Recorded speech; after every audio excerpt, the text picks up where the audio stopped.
The courtroom camera captured the exact moment when Richard Bennett made the biggest mistake of his life.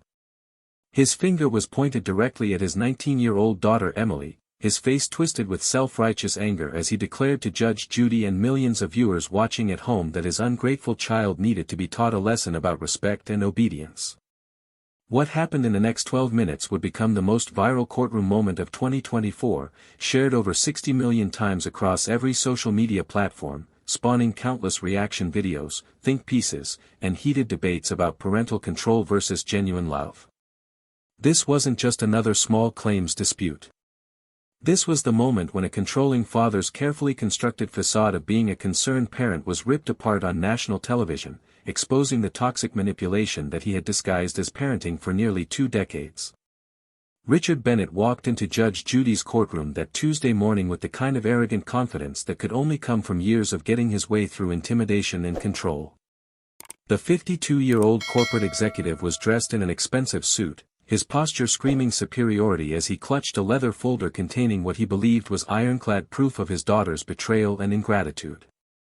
He had spent weeks preparing for this moment, practicing his speech about ungrateful children and parental sacrifice, convinced that Judge Judy would validate his approach to fatherhood and publicly humiliate Emily into submission. He actually believed that America would applaud him for having the courage to hold his daughter accountable for her disrespect. He thought this lawsuit was his master stroke, a way to force Emily back under his control while making her a cautionary tale for other rebellious children who dared to defy their parents. But here's what makes this story absolutely insane. Richard had no idea that his daughter had spent the last 2 years secretly documenting every manipulative text message, every threatening phone call, every instance of financial control disguised as generosity. He didn't know that Emily had walked into that courtroom with evidence that would expose him not as a concerned father, but as a textbook narcissistic abuser who had been gaslighting his daughter since childhood. And most devastatingly, Richard had completely underestimated Judge Judy Sheindlin, a woman who had spent decades in family court and had developed an almost supernatural ability to spot parental manipulation within the first 30 seconds of meeting someone. What Richard thought would be his moment of triumph was about to become the most humiliating public exposure of toxic parenting ever captured on camera. The case seemed straightforward on the surface, just another family dispute over money and boundaries. Richard was suing his daughter Emily for $15,000, claiming she owed him for years of loans that she had never repaid. He had itemized everything: $5,000 for the car he had given her for her 16th birthday, $3,000 for high school graduation money, $2,000 for Christmas presents over the years, and another $5,000 for various expenses he claimed were loans, not gifts. But everyone in that courtroom, from the production crew to the audience members who had arrived hours early for good seats, could sense that this case was about something much darker than money. This was about power. This was about control. This was about a father who had spent 19 years treating his daughter like property he owned rather than a person he was supposed to nurture into independence. Emily sat in the plaintiff's chair looking small and terrified, her hands shaking as she clutched her own folder of evidence. She was a college sophomore working 2 jobs to pay for community college while living with roommates in a tiny apartment, having escaped her father's mansion 6 months earlier after years of suffocating control. Her whole life, Richard had monitored her every move, chosen her friends, dictated her schedule, and used money as a weapon to enforce compliance with his impossible standards. Every gift had come with strings attached. Every act of generosity had been weaponized later with the phrase, "After everything I've done for you." Emily had finally broken free when she met Jake, a kind 22-year-old who showed her what healthy love actually looked like, but her father's response to her independence had been swift and merciless. He cut her off financially, demanded she return the car she had been making payments on, and then sued her for tens of thousands of dollars, not because he needed the money, but because he needed to punish her for the unforgivable crime of choosing her own path. What neither Richard nor the audience knew yet was that Judge Judy had already spotted every red flag in Richard's paperwork before the cameras even started rolling. She had seen the controlling language, the itemized list of love turned into debt, the vindictive timing of the lawsuit right after Emily moved out. Judge Judy had dealt with thousands of cases just like this one, and she knew exactly what Richard Bennett was. The only question now was how devastating his public humiliation would be when she exposed him. Richard Bennett hadn't become a successful corporate executive by accident. He had spent his entire adult life mastering the art of control, learning how to manipulate situations and people to get exactly what he wanted while making it seem like he was simply being responsible and practical. At work, his colleagues called him demanding but fair, never realizing that behind closed doors he was a tyrant who kept detailed files on every employee's mistakes and used that information as leverage whenever someone dared to question his authority. But his real masterpiece of control wasn't in the boardroom. It was in his own home, where he had spent 19 years molding his daughter Emily into what he believed was the perfect example of obedience and gratitude. From the moment she was born, Richard had viewed Emily not as an individual human being with her own thoughts and feelings, but as an extension of himself, a project that would prove to the world what an exceptional father and leader he was. Emily's childhood had looked perfect from the outside, and that was exactly how Richard designed it. They lived in a massive house in an upscale neighborhood. Emily attended the best private schools, took piano lessons, participated in carefully selected extracurricular activities, and always had the newest clothes and gadgets. Richard made sure everyone knew how much he sacrificed for his daughter, how he worked long hours to provide her with opportunities he never had, how he was building her future through his generosity and wisdom. But what the neighbors and family friends never saw was the suffocating reality of life under Richard's control. Every gift came with expectations. Every opportunity came with strings attached. Every moment of Emily's life was monitored, evaluated, and criticized. Richard had installed tracking apps on her phone, demanded access to all her social media accounts, chose which friends she could spend time with based on their parents' social standing, and made her account for every single minute of her day. If she was 3 minutes late coming home from school, he would interrogate her like a detective questioning a criminal, accusing her of lying and disrespecting his authority. The emotional abuse was constant and calculated, designed to keep Emily dependent and grateful. Richard would buy her expensive presents and then remind her weeks later during an argument that after everything I've given you, this is how you repay me. He criticized her weight, her appearance, her grades, her personality, always with the excuse that he was just trying to help her be better. When Emily made the honor roll, Richard would point out the one subject where she didn't get a perfect score. When she won an award at school, he would mention another student who won more awards. Nothing Emily did was ever good enough, and Richard made sure she understood that her worth was entirely dependent on his approval. He would compare her to other children who were more grateful, more obedient, more respectful of their parents' sacrifices. He told her constantly that without him, she would be nothing, that the world outside his protection was dangerous and she wasn't smart enough to navigate it alone, that she should be thankful every single day that he cared enough to guide her life with such dedication. As Emily got older, Richard's control became more aggressive and desperate. When she was 16, he gave her a car for her birthday, making a big show of his generosity in front of the whole family. But what nobody mentioned was that Emily was required to make the monthly payments herself from her part-time job, maintain the insurance in her own name, and follow a strict set of rules about where she could drive and who could ride with her. The car wasn't a gift. It was another leash, another way for Richard to track her location and control her freedom. When she was 17, she tried to go to prom with a boy Richard hadn't approved, and he threatened to take away her college fund if she defied him. Emily stayed home that night, crying in her room while Richard told her it was for her own good, that he was protecting her from boys who only wanted one thing, that someday she would thank him for caring enough to set boundaries. The breaking point came 6 months ago when Emily met Jake at her part-time job at a bookstore. Jake was 22, kind, patient, and genuinely interested in who Emily was as a person rather than who someone else wanted her to be. He listened when she talked about her dreams of becoming a teacher. He encouraged her to trust her own judgment. He treated her like an equal partner instead of a subordinate who needed constant correction. For the first time in her life, Emily experienced what healthy love actually felt like, and the contrast with her father's suffocating control was impossible to ignore.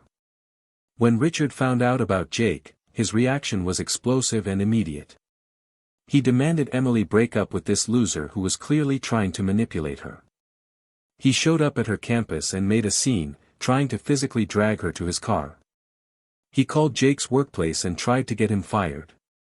He told Emily that if she continued seeing this boy, he would cut her off completely and she would end up homeless and ruined. That's when Emily made the hardest decision of her young life.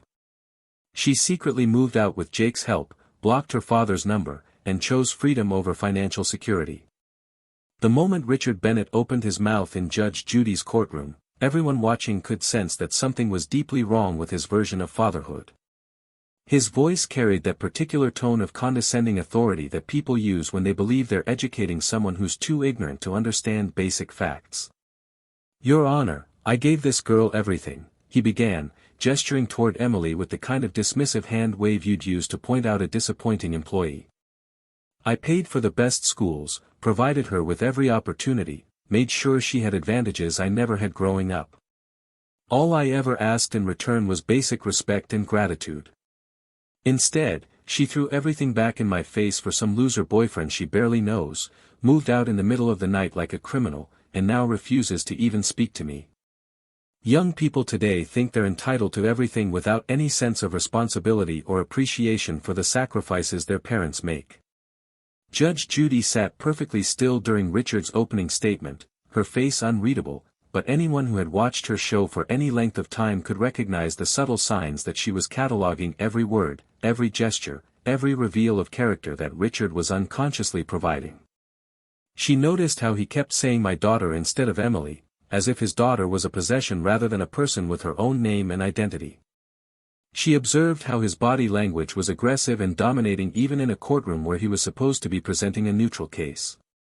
She caught the revealing phrase "basic respect" when what he clearly meant was total obedience. Most importantly, she heard the underlying message beneath all his talk of sacrifice and provision, the unmistakable belief that because he had spent money raising his child, that child now owed him something beyond the natural relationship between parent and adult offspring. Richard continued his performance, warming to his theme as he pulled documents from his leather folder with theatrical precision. "Your Honor, I have itemized every single loan I made to this girl over the years. The car I gave her for her 16th birthday, $5,000. Her high school graduation gift, $3,000. Christmas presents, birthday money, emergency funds when she claimed she needed help, it all adds up to $15,000 that she promised to pay back." He paused for effect, looking at the camera as if he was the star of his own television special about responsible parenting. "And then she meets this boy, this Jake person who works at a bookstore and has no prospects, no ambition, no future, and suddenly I'm the villain. Suddenly I'm the bad guy for expecting her to honor her commitments and show some gratitude for everything I've done for her." Judge Judy's eyebrows raised slightly at the phrase "promise to pay back," and she leaned forward with the first question that would begin unraveling Richard's carefully constructed narrative. "Mr. Bennett, when you gave your daughter these gifts, did you explicitly tell her they were loans that you expected to be repaid with interest?" Richard hesitated for just a fraction of a second, and in that hesitation, Judge Judy saw everything she needed to know. "Well, Your Honor, not in so many words, but there's an understanding between parents and children that everything comes with expectations. When you raise a child, you're making an investment in their future, and you naturally expect some return on that investment. That return might not be financial, but it should at least be respect and obedience to reasonable parental authority." The courtroom went very quiet as the implications of Richard's words settled over everyone present. He had just admitted, on national television, that he viewed his relationship with his daughter as a financial transaction rather than a bond of unconditional love. Judge Judy's expression shifted almost imperceptibly, and veteran court watchers would later identify this as the exact moment when she decided that Richard Bennett was going to learn a very painful and very public lesson about the difference between parenting and ownership. "Mr. Bennett," she said, her voice still professionally neutral but with an edge sharp enough to cut glass, "I want to make sure I understand your position correctly. You're saying that when you gave your teenage daughter birthday presents and Christmas gifts, you considered those to be loans that she was obligated to repay?" Richard sensed he might be losing control of the narrative, and his response revealed the anger that always lurked just beneath his surface charm. "Your Honor, if you had raised children, you would understand that parenting isn't just about giving things away for free. It's about teaching responsibility, accountability, and gratitude. These kids today, they think everything should just be handed to them without any obligations or expectations. Emily needs to learn that her actions have consequences, that she can't just walk away from her family and her responsibilities because some boy tells her what she wants to hear. The disrespect was palpable now, not just toward Emily, but toward Judge Judy herself. Richard was starting to lecture the judge as if she were another person who needed to be educated about how the real world works. That's when Judge Judy did something that made the entire courtroom hold its breath. She turned away from Richard completely and looked directly at Emily with an expression that combined concern, curiosity, and something that looked almost like recognition, as if she saw in this terrified young woman a familiar story that she had witnessed countless times before in family court. "Ms. Bennet," Judge Judy said, her voice notably gentler than the tone she had been using with Richard, "do you have something you'd like to tell me about these alleged loans your father is claiming you owe him?" Emily's hands were shaking so badly that she could barely open her folder, and her voice came out as barely more than a whisper. "Your Honor, they weren't loans. They were gifts. I have proof." Richard immediately exploded from his seat, his carefully maintained facade of the reasonable father cracking wide open. "Your Honor, this is ridiculous. She's lying. She's been manipulated by this boyfriend into thinking that she doesn't owe her family anything. This is exactly the kind of disrespect and ingratitude I've been talking about." But Judge Judy's hand came up in a gesture that had silenced thousands of people over her decades on the bench, and her voice cut through Richard's outburst like a knife through butter. "Mr. Bennet, sit down right now, or I will have you removed from my courtroom. I'm talking to your daughter, not to you, and you will wait your turn." The shift in the courtroom atmosphere was immediate and electric. For the first time since the case began, Richard Bennet was not in control, and the shock of being told to sit down and be quiet registered on his face like a physical slap. He slowly lowered himself back into his chair, his jaw clenched and his hands gripping the armrests with white-knuckled intensity.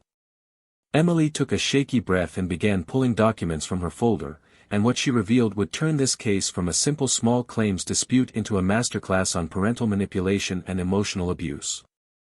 "Your Honor, I have text messages going back 2 years. I have the birthday cards he gave me with the gifts. I have recordings of phone calls. Everything shows that these were presented as gifts, not loans, and that he only started calling them loans after I moved out." Judge Judy took the first document Emily handed her, a birthday card from Emily's 16th birthday. The judge read aloud the message Richard had written inside. "To my beautiful daughter on your sweet 16. This car is yours, no strings attached, because you deserve the world. May it take you wherever you dream of going. Love, Dad." The silence that followed was deafening. Judge Judy looked up from the card and fixed Richard with a stare that could have melted steel. "Mr. Bennet, this card explicitly says no strings attached. Would you like to explain to me how a gift with no strings attached becomes a $5,000 loan?" Richard's face had gone from confident to pale to flushed red as he struggled to formulate a response that didn't make him sound like exactly what he was. "That was before she betrayed my trust, Your Honor. Before she chose some random boy over her own family. The context changed everything."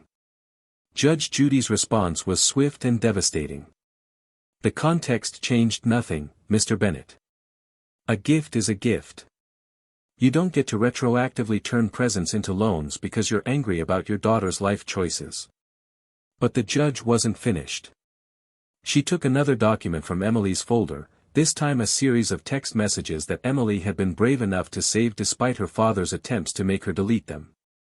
Judge Judy began reading them aloud, and with each message, Richard's true nature became more exposed to the millions of people watching.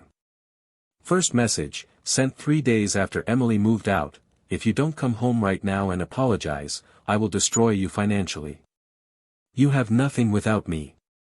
Second message, sent a week later: "I made you. I own everything you have. That car, those clothes, even your education. You will learn that you can't survive without me." Third message, I will make sure everyone knows what an ungrateful, disrespectful daughter you are. You'll come crawling back when that loser boyfriend realizes you're not worth the trouble." The courtroom erupted in gasps and murmurs of disbelief. Richard sat frozen in his chair, perhaps finally realizing that his carefully crafted image as the concerned father was being incinerated in real time on national television. Judge Judy wasn't done. She pulled out another document, this one showing the car's payment history and registration. "Ms. Bennett, who has been making the monthly payments on this vehicle?" Emily's voice was stronger now, emboldened by finally having someone in authority actually listen to her truth. "I have, Your Honor. Every single payment for the last 3 years. It's registered in my name. The insurance is in my name. I have all the documentation." Judge Judy turned back to Richard with an expression of barely contained disgust. "So let me understand this correctly, Mr. Bennett. You gave your daughter a car, told her it had no strings attached, made her pay for it herself, and now you want her to give it back and also pay you $5,000 because she moved out and started dating someone you don't approve of?" Richard's anger finally overwhelmed his judgment, and he made the fatal mistake that would seal his fate in the court of public opinion. He stood up, pointed his finger at Judge Judy, and raised his voice in a way that showed exactly the kind of intimidation he had been using on his daughter for 19 years. "Your Honor, you don't understand what it's like to raise a child in today's world. These kids need firm boundaries. They need to understand that respect for parental authority isn't optional. My daughter is my daughter, and I have rights as her father to expect obedience and gratitude. She is my responsibility, my investment, and she doesn't get to just walk away because some boyfriend tells her she deserves independence." The courtroom exploded. Audience members were shaking their heads, some were openly expressing shock at Richard's words, and Judge Judy's face had transformed into an expression of cold fury that would become one of the most replayed moments in courtroom television history. "Mr. Bennett, sit down right now," Judge Judy commanded, her voice carrying the full weight of her authority and barely contained rage at what she had just witnessed. What followed was not just a legal ruling, but a complete and total dismantling of everything Richard Bennett believed about fatherhood, control, and his right to own another human being. "Let me tell you what I see, Mr. Bennett, because clearly nobody in your life has had the courage to tell you the truth. I see a man who has confused control with parenting. I see someone who kept receipts on love. I see a father who treated his daughter like an investment portfolio instead of a human being deserving of unconditional support. You didn't raise a daughter, Mr. Bennett. You raised a prisoner, and the moment she found the courage to escape, you tried to use the legal system to drag her back into captivity." Judge Judy turned to face the camera, addressing the millions of viewers watching at home, and what she said next would be quoted in parenting forums, therapy sessions, and family court proceedings for years to come. "Ladies and gentlemen, this is what emotional abuse looks like. This is what happens when a parent believes that providing food, shelter, and material goods gives them ownership over another person's life. Mr. Bennett here thinks that because he paid for his daughter's childhood, something that is literally his legal obligation as a parent, she now owes him lifelong obedience and gratitude. He thinks that love is a transaction where he gets to collect interest on every birthday present and Christmas gift. This is not parenting. This is manipulation with a parental title attached to it." Richard tried one more time to interrupt, his face now completely red with humiliation and rage, but Judge Judy shut him down with a single look. "You will not speak again unless I ask you a direct question, Mr. Bennett. You've said more than enough already." She turned her attention back to Emily, and her expression softened in a way that brought tears to the young woman's eyes. "Emily, I want you to listen to me very carefully. You do not owe your father $15,000. You do not owe him the car that you have been paying for yourself. You do not owe him gratitude for doing the bare minimum that the law requires parents to do, which is provide for their minor children. What your father calls loans were gifts, and the evidence you've provided makes that absolutely clear. Those birthday cards, those text messages, those payment records, they all tell the story of a young woman who has been gaslit into believing she's ungrateful when the truth is she's finally becoming free. The ruling came swift and decisive, delivered with the kind of finality that left no room for appeal or argument. Mr. Bennett, your case is dismissed with prejudice. The car belongs to Emily. She has been making the payments, it's registered in her name, and your so-called gift was exactly that, a gift. You don't get to take it back because you're angry. Furthermore, I'm awarding Emily $5,000 for the emotional distress you've caused her, the harassment you've subjected her to, and the court costs she's incurred defending herself against this vindictive lawsuit. You came here to humiliate your daughter, Mr. Bennett, but instead you've exposed yourself as a controlling, manipulative person who weaponizes love and uses money as a tool of abuse. Judge Judy wasn't finished. She leaned forward, and her final words to Richard Bennett would become the most shared quote from any courtroom show in television history. Let me give you some advice, Mr. Bennett, though I doubt you'll take it because people like you rarely do. Your daughter doesn't belong to you. She never did. You were given the privilege of raising her, guiding her, preparing her for independence. That was your job. But instead, you tried to own her, control her, and mold her into an extension of your ego. You've lost more than this case today. You've lost any chance of having a real relationship with your daughter until you get serious professional help. I suggest therapy, Mr. Bennett, because your behavior is textbook narcissistic abuse, and until you acknowledge that, you will continue to destroy every relationship you touch. The gavel came down with a crack that echoed through the stunned courtroom. Case dismissed. Next case. Richard Bennett sat frozen for a moment, his world collapsing around him, before standing up and storming out of the courtroom, muttering threats and insults that only proved everything Judge Judy had just said about his character. Emily remained in her seat, sobbing with relief, as audience members stood and applauded her courage. Judge Judy did something she rarely does. She stepped down from the bench and spoke quietly to Emily for a moment, words that weren't captured by the microphones but were witnessed by everyone present. Whatever she said brought a smile through Emily's tears, the first genuine smile anyone had seen from her since the case began. Within 6 hours of the episode airing, the clip had exploded across every social media platform.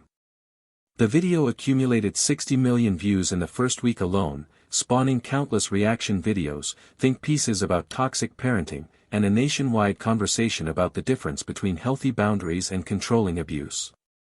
The hashtag #DefendHer trended worldwide for 3 days. Mental health professionals used the footage in training sessions about recognizing emotional abuse. Support groups formed online for adult children of narcissistic parents, all citing Emily's courage as their inspiration. Richard Bennett's life unraveled quickly. His company asked for his resignation after the video went viral and employees came forward with complaints about his management style.